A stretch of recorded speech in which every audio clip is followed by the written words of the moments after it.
Hi guys, it's great to be here tonight, and can I just thank the People First team here in Western Australia who's organised this weekend.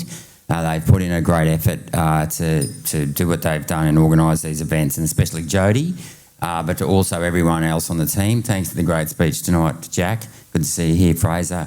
Great speech, thanks Bob. And can I say thank you to all you for coming out tonight, and thank you to Western Australia.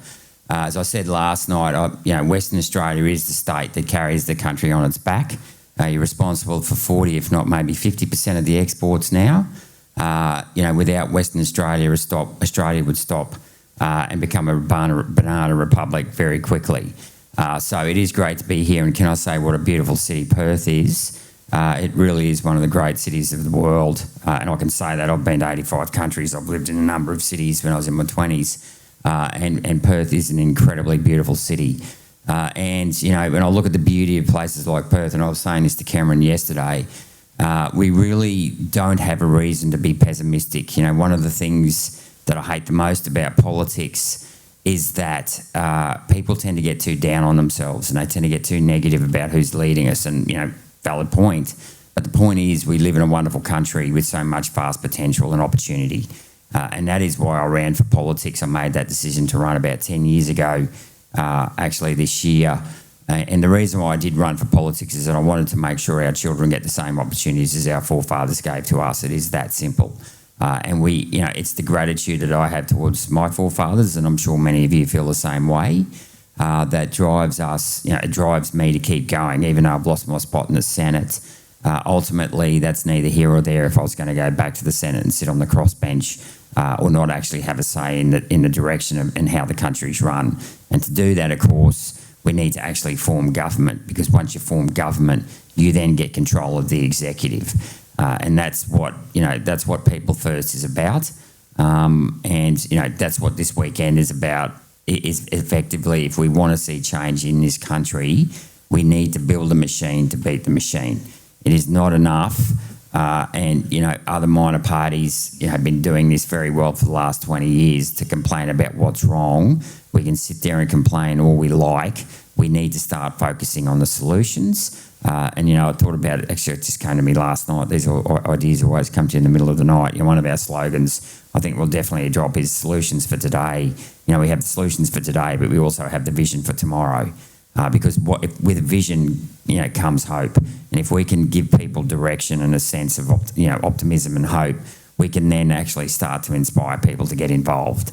And that's, and we can do it, and I use that example. On August the 31st, there was a rally across the country, it was organised by March for Australia, and, according to media reports, give or take 10,000, there was something like 200,000 people marched in the country. And if we could channel it and organise those 200,000 people to go into one, to join one party, and then, $50 membership, 200,000 people by $50 is $10 million. That would pay for a lot of marketing material and advertising once we got the campaign going. And not only that, if you got 200,000 people instead of marching in the CBDs on a Sunday afternoon, but you actually got them out there delivering, say, 50 flyers each, and on those 50 flyers you could have, say, 5 policies on one side, and on the other side you could have a QR code, a contact email address, and an invitation to an event in your local area, say in 2 or 3 weeks' time. You could get that message out to 10 million people. Or 10 million households is about 1.5 people per household, so it's actually more like 15 million people. Because one of the things that people say to myself is like, Gerard, how are you going to get the message out there? How are we going to wake the people up? And the only way to do that is actually by having a grassroots political party. And that is, when I talk about building machine, that machine, the only is a grassroots political party that is active in the community. Now, the Liberal Party used to do that role very well, but they've actually no longer do that. And a good example of that, to me, the turning point there came, ironically enough, in regards to net zero in October 2021. And I was in the party room the day Scott Morrison called an emergency party room meeting. And this is normally we have our party room meetings on a Tuesday. He had it on a Monday morning. And he basically told us that the executive He wasn't even going to give the backbenchers a vote. The executive had decided to sign up to net zero. Now, this was the fork in the road for myself, and this was prior to when I went rogue on the vaccines, but we went to the May 2019 election where we said we were not going to sign up to net zero. And then 2 years later, we did. And that was a fundamental, like if you say you're going to do something, and I get sometimes, you might say you're going to cut the tax rate by 2 cents and you can only do it by 1 cent. But when you say you're going to do something and then you don't do it, and then you backflip on that, that is a clear breach of trust. Now, not only did Scott Morrison, so there was a fellow colleague of mine that day put his hand up and said, is the backbenchers going to have a vote on this? Scott Morrison said no, it was a decision for the executive. Right, and that marked the day that, in my view, that, well, I mean, there's plenty of other examples, but this is the easiest one, that the Liberal Party went from being a grassroots membership to a top-down membership.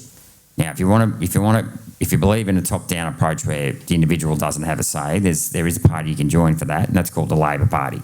They're the command and control party, right? They make their decisions from above, and they don't give their grassroots members a say. True democracy, and if you can. Democracy is not perfect, but it's certainly better than just about every other form of government that I can think of. And if you do it properly and you have proper transparency and accountability, it will work. We've seen that happen with the United States, where they basically, after their American War of Independence, went from being, a backward colonial outpost compared to Europe to actually becoming the strongest country in the year in a matter of like 120 years. So democracy, when it works well, works very well.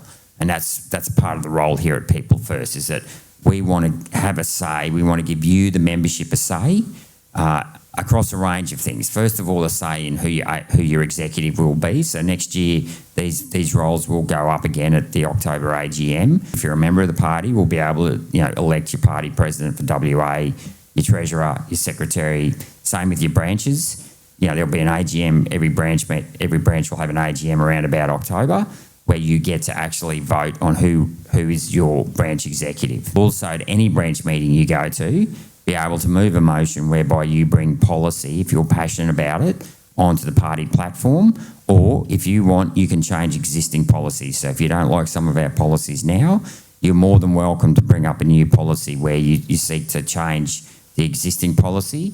And most importantly, and this is the most important thing of all, is that you will get a say in what candidates represent People First at your elections. And that is incredibly, incredibly important, because that is where the accountability really kicks in. Now, after Scott Morrison, if we go back to October 21, signed up to net zero, needless to say, party members were furious. And in New South Wales, they delayed having their party pre-selections, and it was deliberate, so that their incumbent members in the New South Wales Party didn't actually have to face their membership. Because if they had to face their membership in a pre-selection, they were going to lose it. In particular, two sitting members by the name of Susan Ley and Alex Hawke were shoehorned back into their representative positions as the candidates for the Liberal Party without actually having to face their own members. Now, you may be familiar with this, you may not, but a bloke by the name of Matt Camazzuli, who was on the New South Wales State Executive at the time, tried to sue the party and say, you've got an obligation to hold a pre-selection. The members are entitled to have a say in who represents them.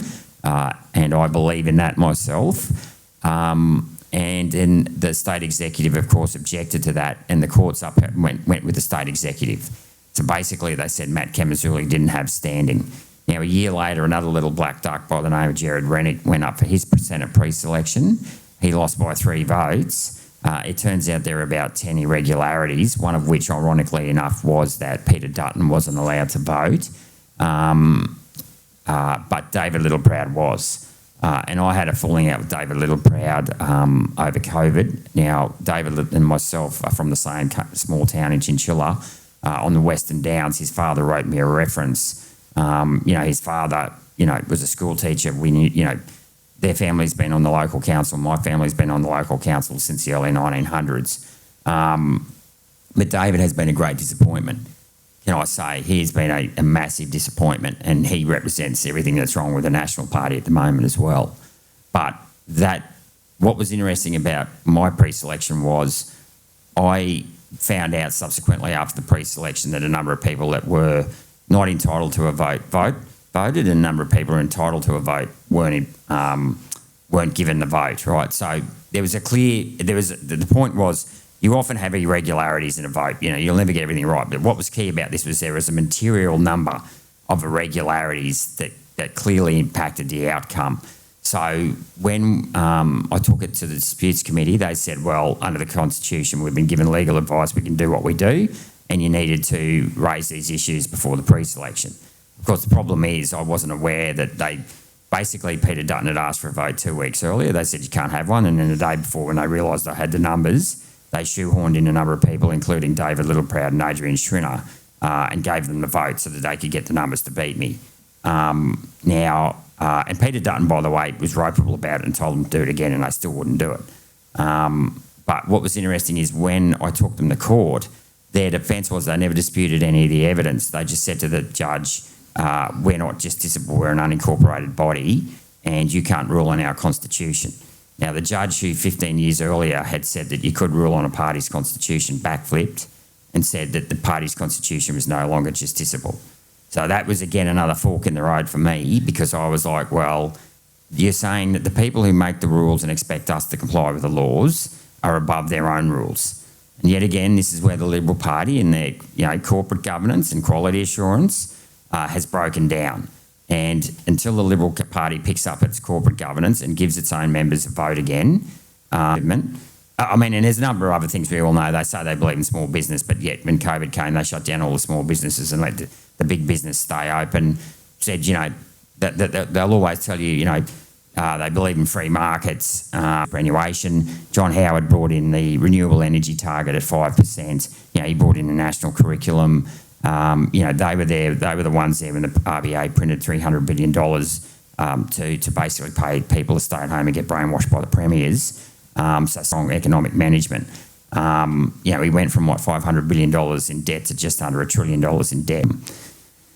Drama. So this is what people first we wanted. We want to basically build a machine to beat the machine, because in our view, the machine is broken down.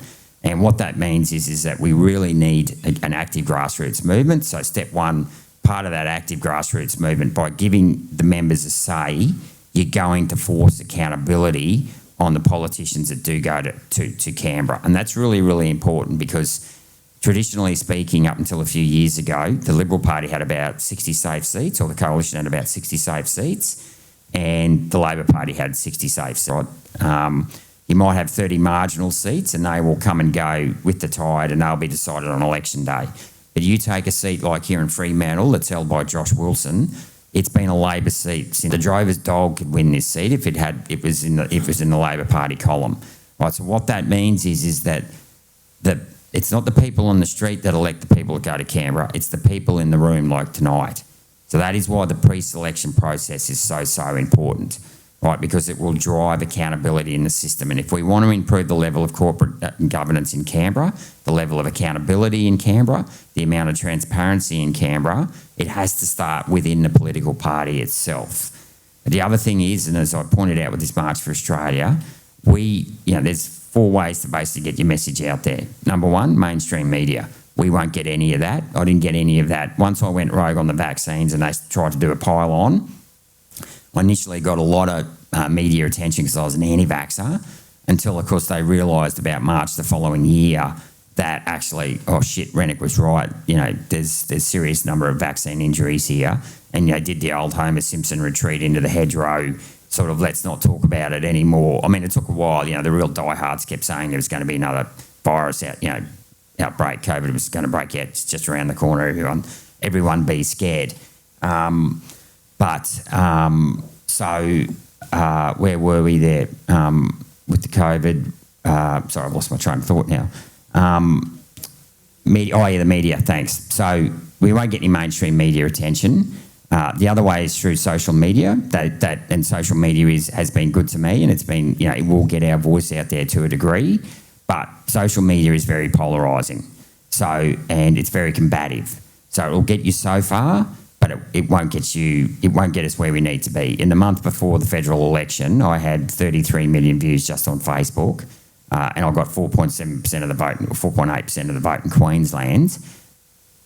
Despite, 33 million views is a lot of views, but yet again, you're only really speaking to your own echo chamber inside social media. And this is where effectively that grassroots campaigning, where we can get as many people out there delivering flyers, or once we'll get marquees early next year, and we can go to the local shows, we can go to local markets, and we start talking to people face to face. Because the beautiful thing about talking to people face to face is it's much more collaborative and it's much more engaging, and you can empathise with people. We want to pitch ourselves as a middle of the road party. We're not particularly driven. I spoke to Cameron about this yesterday. People often say, we left wing, right wing, and that automatically assumes that you're you're taking an ideological stance. We are not interested in ideological stances. We are interested in outcomes that are going to improve the lives of Australian people. We want to protect the individual and the family from the unrestrained authority of the institutions, which of course is big government, big corporations, big media, big super funds. Why? Because those people aren't risking their own capitalists. So we're a party that believes in capitalism. What's a capitalist? Is anyone that risks their own capital. It's not just a small business, and obviously we do support small business because they do risk their own capital, time and effort. But you could be a carpenter or a bricklayer, an 18-year-old carpenter or a bricklayer starting out from school who's risking their hands and their life and limb sometimes on a work site, right? You can be a nurse or a teacher who's risking their, putting their emotional, spending all that emotional energy dealing with sick people, old people, people who are passing away, or dealing with a classroom of 30 children. I've got 3 children. It's hard enough to look after 3 children, and they're my own. For teachers who are out there looking after a classroom of children, it's hard work, right? We've got to respect that. Or likewise, you could be an engineer or a scientist who are using their intellectual capital. That is a form of human capital. And we can't fall for the false dichotomy of the left versus right, or Labor versus capital. If you're an individual, and family, and your extended family, you're getting out of bed every day and you're putting your nose to the grindstone, we want to be there for you. Okay, so that is how, and that's the message we want to sell when we're at the markets or at the stalls and we're talking to people in community, is that we want to put the people first and the individual first, and we want to empower them to have as much control over their lives so that they can make the right decisions for their family. That's very, very important. And then the fourth way to get our message out there, cheers.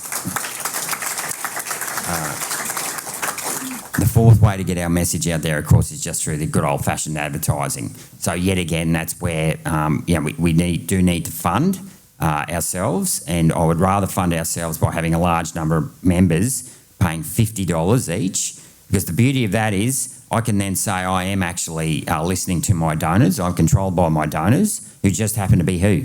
The membership. But if we don't have and this is why deliberately chose a subscription model opposed to some other minor parties have no membership fee, but then rely on sort of 1 or 2 key donors. The problem with that model is then they're beholden to those 1 or 2 key donors. By having everyone put in $50 each, and we're very transparent about it, is that we are still beholden to our donors, but they just happen to be the membership. So that's the way, that's the best sort of system in my view of raising money. But just to give you an idea of the sort of money we need to, what it costs to run an election, it's $2,000 just to register for the federal election. So when you've got 100, if we wanted to run candidates in every federal seat, you'd need $300,000. It wasn't that long ago, it was about a decade ago, it was $500. But it's another thing the major parties have done to entrench their power, because they've recently brought in the 4% law where you won't get any money back unless you get 4% of the vote. Yet again, for a minor party that's starting from scratch, it's very hard to get 4% of the vote. So, you could go and raise $250,000 over 3 years, spend it in a campaign, and if you don't get to 4%, you go back to zero. The minor parties know the major parties know they're going to get past 4%. So they will go out and spend $50 million on an election campaign, knowing that they'll get that money back, because they'll get 30%. They can calculate we'll get 30-odd%. And to the extent that their vote has dropped from where they used to say get 45% of the vote, how have they solved that problem? Yep, they've increased how much they pay themselves per vote from $3.38 to $5.